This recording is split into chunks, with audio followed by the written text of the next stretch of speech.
Olá, sejam todos muito bem-vindos ao sexto episódio dessa série incrível que estamos fazendo aqui no YouTube, chamada Goiânia e seus prefeitos. Antes de começar, já vou pedir hoje, eu vou me antecipar e pedir o seu like aqui. Já a inscrição aqui no canal. Se inscreva no canal, aqui no cantinho, entendeu? Por favor, isso ajuda muito a gente a aumentar a pertinência do trabalho que aqui desenvolvemos. E para o sexto episódio da série Goiânia e seus prefeitos, estou com ele, escritor, pesquisador, meu pai, o Birajara Galho. Seja bem-vindo. Obrigado, filho. Bora lá. Vamos agora para o episódio especial, Pablo. Eles voltaram. É isso aí. Vamos lá.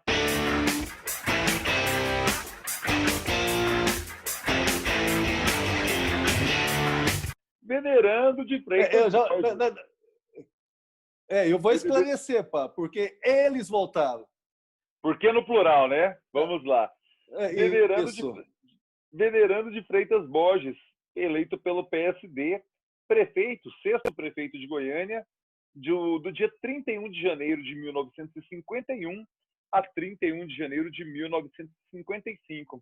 Dessa vez, prefeito eleito em sufrágio universal. Vale lembrar que o perfil biográfico de Venerando está muito bem detalhado, muito bem feito no primeiro episódio da série. Então, se você está acompanhando na ordem, você já viu. Se você pegou por agora, volte no primeiro. É melhor assistir na ordem, é melhor ir na sequência, que você vai entendendo melhor a sequência.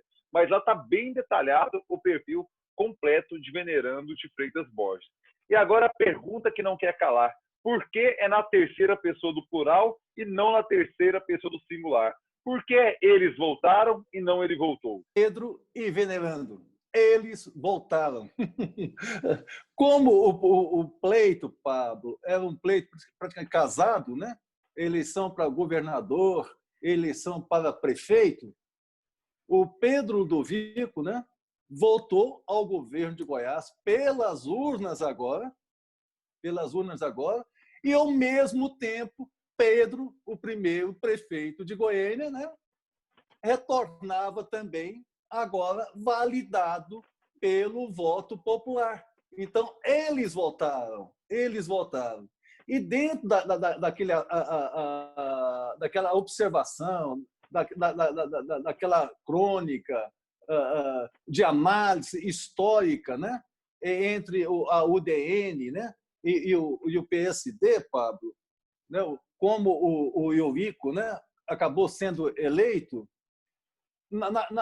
naquele resumo do alcance expressivo que a Arena, desculpe, né, que é a sucessora da UDN, a UDN performance de a maioria absoluta das prefeituras do interior do estado de Goiás, né? Nesse pleito já foi diferente. Uma coisa interessante, né? Dois médicos, né, disputaram a gestão do Palácio das Esmeraldas, né? O Pedro Ludovico Teixeira e seu colega médico, né, Altamiro de Moura Pacheco. O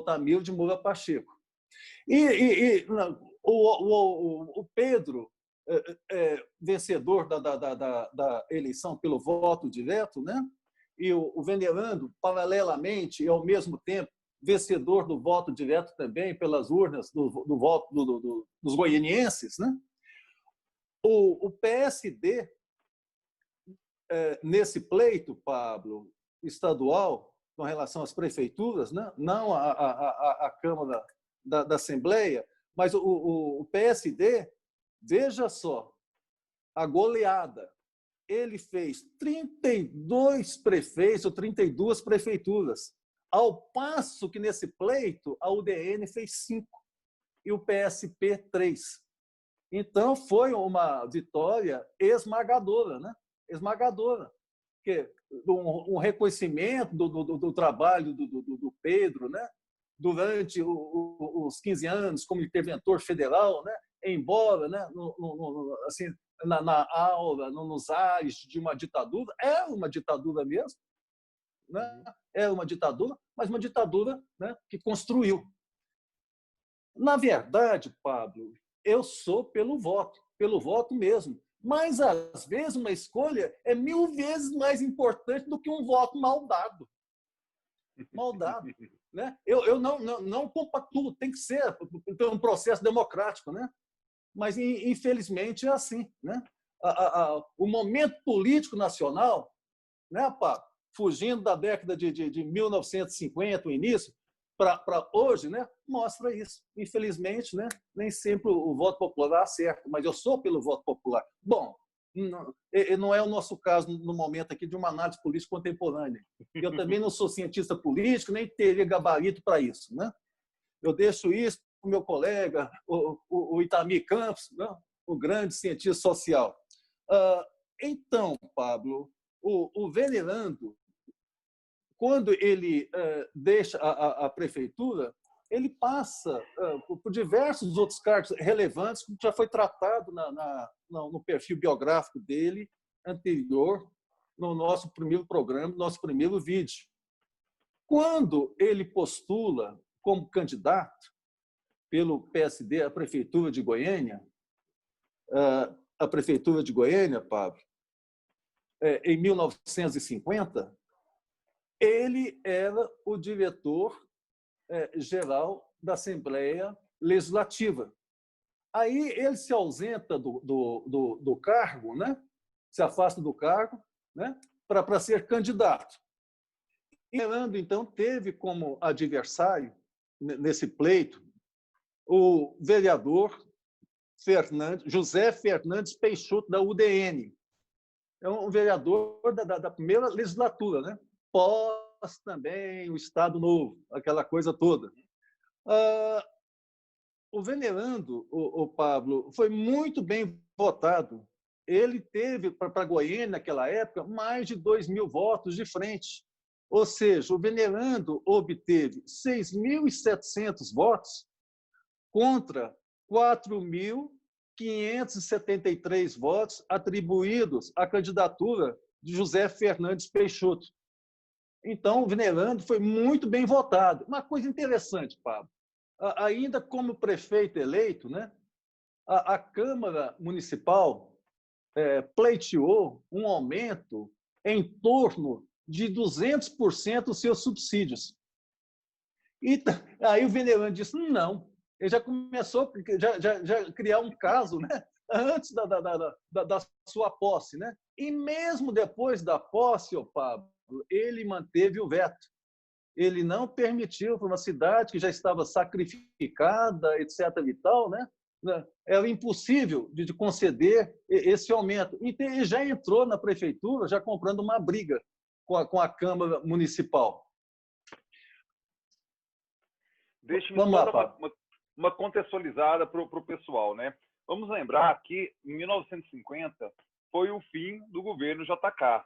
Ele sai, embora com a grande obra Brasília, mas ele não sai exatamente popular, ele sai muito questionado, muito acusado pela oposição de corrupção em 1950, e Pedro do Vico, tanto Pedro do Vico quanto Venerando em Goiás, eles eram do partido de JK, o PSD, mas eram vinculados à história de Getúlio Vargas, que Getúlio sai candidato em 1950 em oposição a Juscelino. O candidato de JK, Juscelino, fica em terceiro lugar nas eleições de 1950, que é quem toma posse em 51, esse mesmo pleito em que Pedro do Vico e o venerando vence.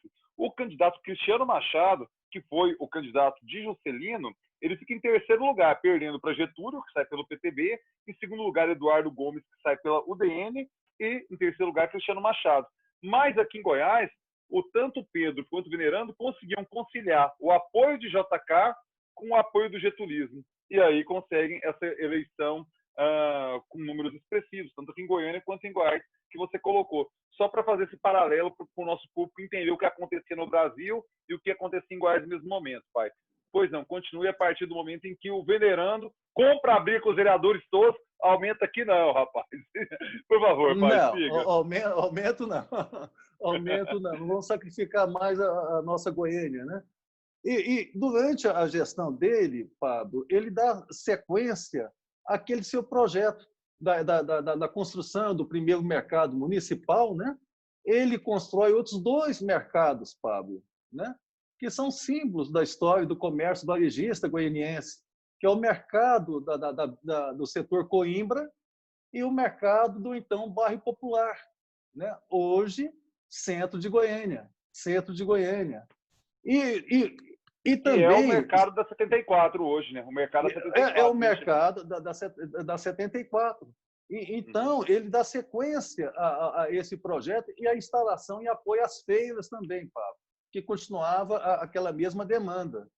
Agora, 2 acontecimentos importantes que, durante a gestão do Venerando como prefeito de Goiânia, ele recebeu nacionais e uma internacional, Pablo.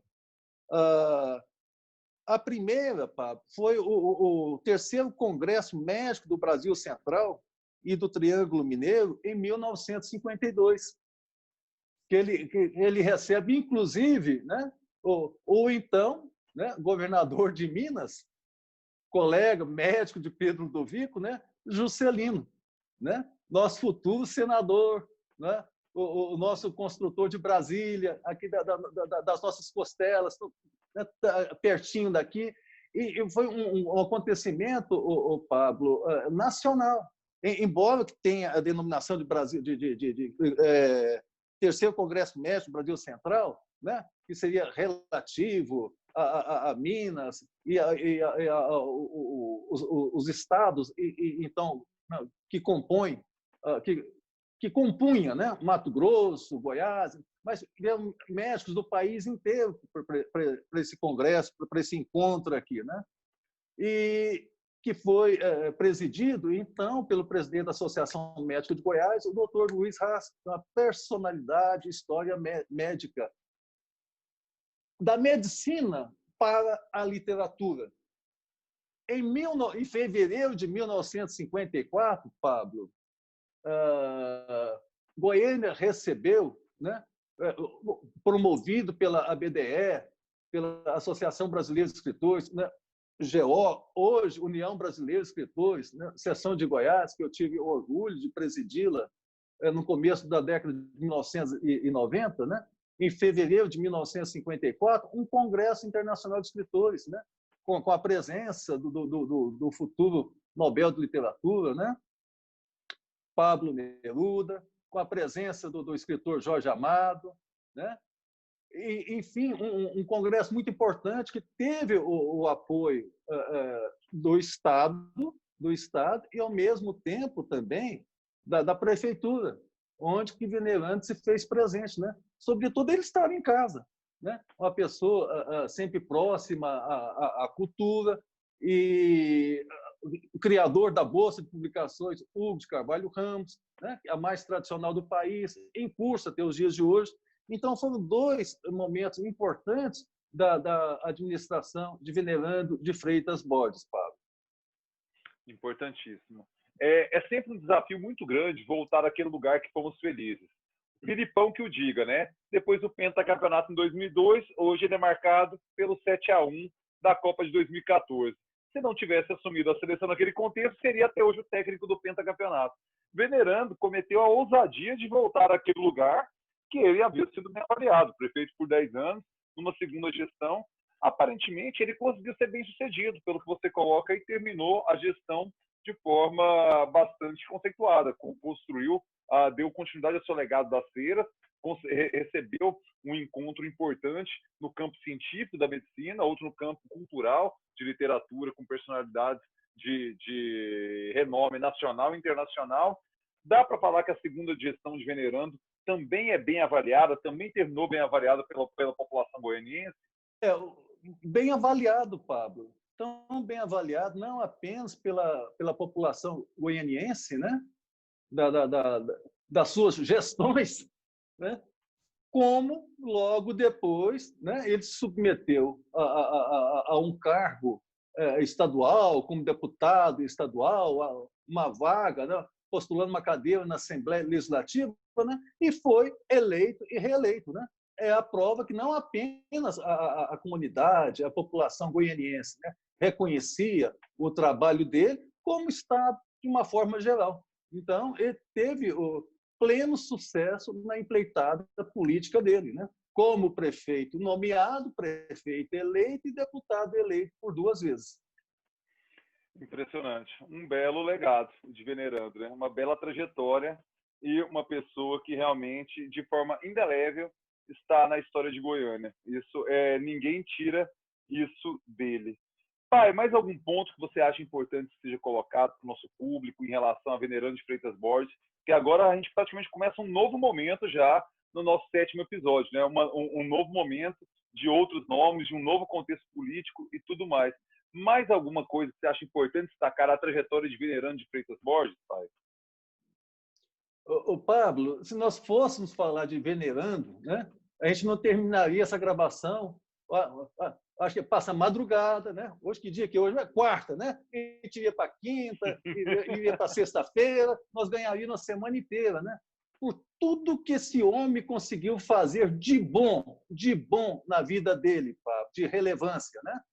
Mas como nós temos esse compromisso, ao final do programa, de agregar mais informações para enriquecer a historiografia de cada gestor, então nós faríamos isso no momento oportuno. Perfeito. Foi ótimo mais esse episódio, o 6º episódio da série Goiânia e seus prefeitos. Quando eu finalizo, eu peço para que você curta o vídeo de hoje. Por favor, deixe seu like, aquele joinha é importantíssimo para nós. Também peço para que você ative as notificações, é o sininho aqui, entendeu? Clica no sininho para ficar sabendo sempre quando pinta coisa nova aqui no canal, e todo dia pinta coisa nova por aqui. E também peço para que você compartilhe com seus amigos, com sua rapaziada, as pessoas que se interessam por história de Goiânia, de Goiás, do Brasil, porque eu tenho certeza que é de grande valia o conteúdo que aqui estamos compartilhando com vocês, e vocês também compartilham conosco, porque se você deixa seus comentários, deixa suas perguntas, no final da série já combinei com meu pai, a gente vai fazer um episódio somente respondendo as perguntas de vocês, já tem algumas perguntas interessantes, fazendo correções que vocês trazem para nós, com novas informações que nós não tínhamos, a gente vamos colocá-las no ar, fazendo um grande programa, talvez dividido em 2, não sei, vai depender do volume de material, em que a gente fecha essa obra, essa série, toda essa pesquisa. Muitíssimo obrigado a todos vocês. Pai, um beijo e até a próxima, o 7º episódio. Um beijo, filho. Até mais. Então, tchau. Muito obrigado a todos vocês.